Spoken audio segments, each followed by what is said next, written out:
കാണാറുണ്ടോ? ഞാൻ ഈ ആദ്യമൊക്കെ കണ്ടിരുന്നു. ഇപ്പൊ അങ്ങനെ വേറെ കുറച്ച് തിരക്കുകൾ കാരണം കാണാൻ പറ്റുന്നില്ല. ഒരാളെ സപ്പോർട്ട് ചെയ്യുന്നുണ്ട്. ഒരു ദൈവത്തിന് അറിയാം. ഈ പ്രാവശ്യം കാണാറില്ലേ? അല്ല, ഞാൻ കാണാറുണ്ടായിരുന്നു. ഇപ്പൊ കുറച്ച് തിരക്ക് കാരണം കാണാറില്ല.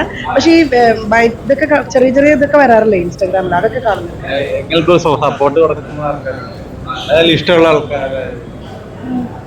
അതിനകത്ത് എല്ലാരും നല്ല കണ്ടസ്റ്റൻസ് അല്ലേ. ആരും നമുക്ക് മോശം പറയാൻ പറ്റില്ല. എല്ലാരും നല്ലതാണ്. ഒരാളെ പറ്റി അഭിപ്രായം പറയാൻ ഞാൻ ആരുമല്ല. നല്ല എന്താ പറയാ, ഇത്രയൊക്കെ ഒരുപാട് ഹീറ്റേഴ്സും പ്രശ്നങ്ങളും ഉണ്ടായിട്ട് നന്നായിട്ട് ഗെയിം ചെയ്യുന്നില്ലേ, സർവൈവ് ചെയ്യുന്നുണ്ടല്ലോ. അതാണ് ശരിക്കും ഷോ തന്നെയാണ് സർവൈവ് ചെയ്യാന്ന് പറയുന്നത്. കാസ്റ്റിംഗ് കോച്ചിനെ പറ്റിയിട്ട് പറയണ്ടായിരുന്നു. അഖിൽമാരോട് ചോദിച്ചാൽ അറിയാൻ പറ്റൂല. അതൊക്കെ സത്യം. അഖിൽമാരോട് നിങ്ങൾ ചോദിക്കുക, എന്നോട് ചോദിക്കേണ്ട ചോദ്യമല്ല. അഖിൽമാരോട് പറഞ്ഞ കാര്യമാണ്, വേറെ ആരും പറഞ്ഞത്. പറയുന്നതല്ല സത്യമാണെന്നിട്ട്. ജിൻഡോ ഇപ്പൊ കപ്പടിക്കും എന്നുള്ളൊരു ടോക്ക് മൊത്തത്തിൽ വരുന്നുണ്ട്. അപ്പൊ ജിൻഡോയെ കുറിച്ച് എന്താ അഭിപ്രായം?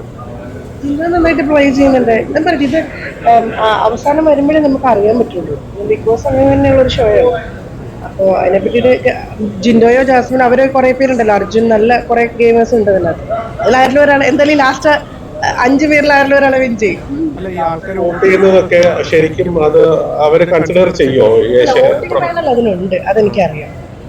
വോട്ടിങ്ങിന്റെ ഒരു ഇതുണ്ട് എന്നുള്ളത് നമുക്ക് എല്ലാവർക്കും അറിയാമല്ലോ. അതെന്തായാലും ഉണ്ട്. അത് ചുമ്മാ അങ്ങനെ ആൾക്കാർ പറ്റിക്കുന്ന പരിപാടിയല്ല. ഞാനും അതിലുണ്ടായിരുന്നതല്ലേ. എനിക്കും ഇത്ര ഹേറ്റേഴ്സ് വന്നെന്ന് പറഞ്ഞാലും ഞാനും 2007 മുതൽ ഏഷ്യനെറ്റിൽ വർക്ക് ചെയ്യുന്നതാണ്. ഏഷ്യനെറ്റിന്റെ ഒരുപാട് പ്രോഗ്രാം ചെയ്തിട്ടുള്ളതാണ്.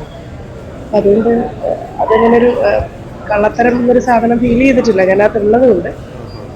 പറയുന്നവരെന്നും പറഞ്ഞുകൊണ്ടിരിക്കില്ലേ, അത് പറഞ്ഞോട്ടെ, അത് കുഴപ്പമില്ല. ശരി.